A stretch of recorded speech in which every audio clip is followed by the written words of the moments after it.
చిత్తశుద్ధితో ఏ పని చేసినా విజయం చేకూరుతుందని సిద్దిపేట ఎమ్మెల్యే హరీష్ రావు అన్నారు. అన్ని దానాల్లో అన్నదానం చాలా గొప్పదన్నారు.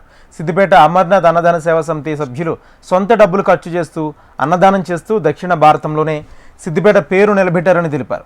కొంతమంది డబ్బులున్నా కూడా సేవా కార్యక్రమాలు చేరున్నారు. అనంతరం సిద్దిపేట ఎమ్మెల్యే క్యాంప్ కార్యాలయంలో అమర్నాథ్ సేవా సమితి సభ్యులను హరీష్ రావు ఘనంగా సన్మానించారు.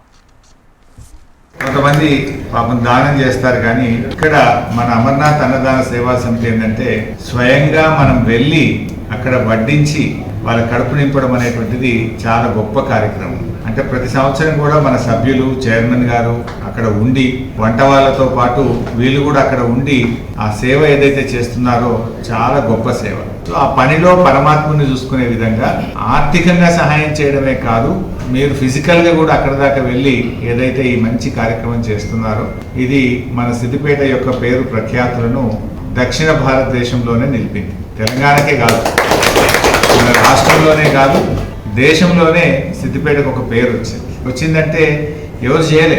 ఫస్ట్ లంగర్ సౌత్ ఇండియా నుంచి ఫస్ట్ లంగర్ అక్కడ అమర్నాథ్లో పెట్టింది ఎవరు అంటే మన సిద్దిపేట వాళ్ళని పెట్టడం జరిగింది.